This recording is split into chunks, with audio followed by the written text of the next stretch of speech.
What's going on, guys? It's Cliffy here today, playing in my second Big Bash League game. Opening the bowling today, actually, which is quite nice to see, because normally, being a bowling all-rounder, you don't often get the chance. Am I a bowling all-rounder? I am a bowling all-rounder. You don't often get the chance to go and open the bowling, so hopefully we can go and make the most of it. The only problem is, I don't like bowling in the power plays, and I have said that before, and I will say it again, because I don't know what it is. I just seem to go for heaps of runs, and I'm just not a very good power play bowler. Saying that, though, I do pick up a lot of wickets at the death, which is kind of a similar situation, but I don't know. So we set, it was pretty competitive. It must have been about 155 against Brisbane. Mike Hussey scored about 80 odd of those. I had a quick wee bat. I only scored 4 off 4 before I went and got out, caught behind, which wasn't great to see, but I mean, if we can go, I don't know if we're going to bowl our 4 straight. I hope we don't, because I hope to come back later with a bit more protection, because I do think I really bowl well when I have a bit of protection on both. Well, you know, the field that I bowl with, if I bowl with that field, I just seem to bowl pretty well. So we've got, we do have a deep fine leg. That's cool. Just checking. That's going to be my wicket man. Oh my god. That still annoys me. The cuts. I mean, like, that was almost outside leg stump. And he still managed to go and cut it away. Like, how does that happen?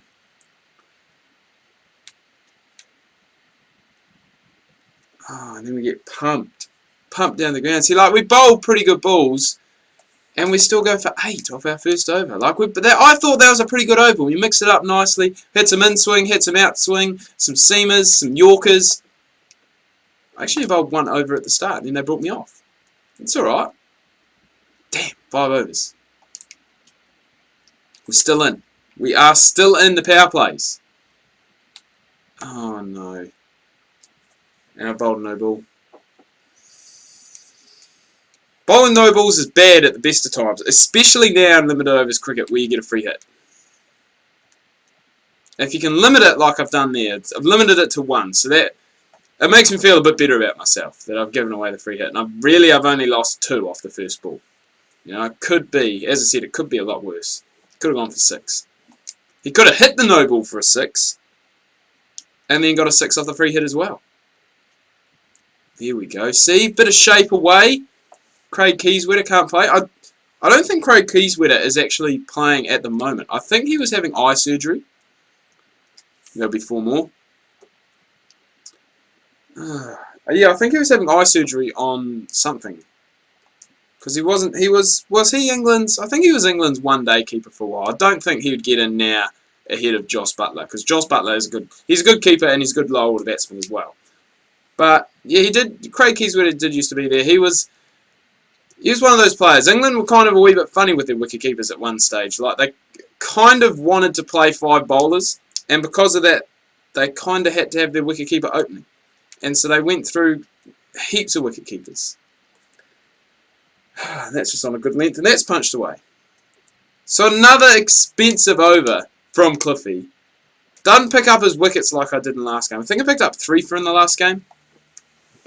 Was it 3 for? 4 for? I think it was 3 for. Picked up 3 for. Now we can bowl the way we like to bowl with a bit of protection. I just got to find the field that I use. What field do I use? Do I use that field? Pace 10? Pace 13? Pace 13, I think it is. I'm not sure. But we need some wickets here, because these two are putting on a nice wee partnership. And they've got power hitting still to come. So a wicket would really be good. As you can see, 89 needed off 11.5. So, yeah, we really do need a wicket here, because these two are going along quite nicely. There's only been 1 extra in the innings so far, which was my no ball. That's what we needed. We needed a wicket. We've gone straight through Craig Keyswetter. New batsman coming in now. That is what we like to see. Dan Christian. Dan Christian is another one of those players. There are a lot of Australian players who just aren't quite there for internationals.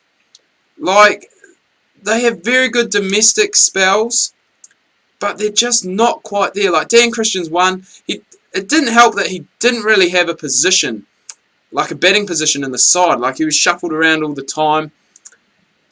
You know, there's others as well. I mean, like James Hopes. James Hopes was a player who did play for Australia for a wee while, but he was kind of used as that fifth seam bowler for a while.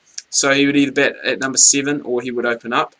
But yeah, there's heaps of them. I mean, Callum Ferguson's another one. Cam White was one of those players. He was around the one-day side, I do say, for a wee while, but you know, he's just one of those players who I guess didn't really take his chance when he had his chance in the international scene. Like, he is still a very good player, and Dan Christian is still a very good player, don't get me wrong. But they're just not quite there in regards to international cricket. Just not quite there. And there's probably a few New Zealanders as well that I could say in this instance as well that just aren't quite there. Like Colin de Grandhomme is a player who was absolutely destructive in 2020 in one-day cricket.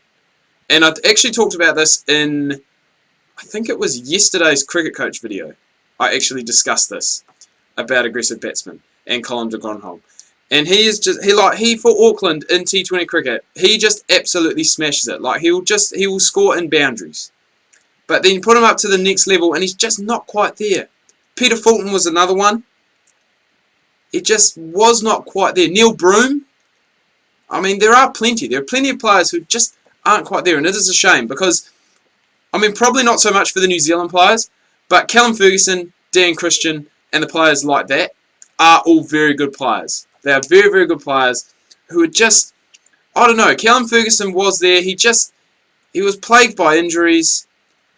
Dan Christian, I mean, the all-rounders that got in there now, I mean, Mitchell Marsh, I rate him higher than Dan Christian. I rate Glenn Maxwell higher than Christian. So I think they're going to get up here. I think Brisbane are going to get up here and win this game. Yeah, they have, quite comfortably in the end. Oh, phew, what do I mean, quite comfortably? They won it off the last ball, Cliffy. What am I thinking? Dan Christian gets man of the match for his 44. He also took 2 for 40 with the ball. What a close game that is. Oh my God, that is so close. That's not going to damage our net run rate much. I was actually going to say about my net run rate at the start of this video. With the huge win we had in our first game, our net run rate was about 8. I kid you not, it was 8. So we'll just go and have a look. Where are we? Sydney Thunder. It's gone down a lot now though. But I mean, it was massive. Hobart are the same. Like Hobart won their first, they won by 10 wickets. They won their first game by 9 wickets. Their net run rate's 4.5. Ours is 2.8, but it was seriously at 8, and I could not believe it. It was absolutely crazy. Anyway, guys, do hope you've enjoyed this video. If you have, please remember to leave a like. If you are new, please do subscribe. Videos will be coming your guys' way this weekend. Got a bit more of a relaxed weekend this week. Work on Saturday, but there will still be a video. Sunday off. Actually, Sunday I'm playing golf, but there will still be a video, so that will be cool. Hope you guys have a good weekend, and we'll catch you tomorrow.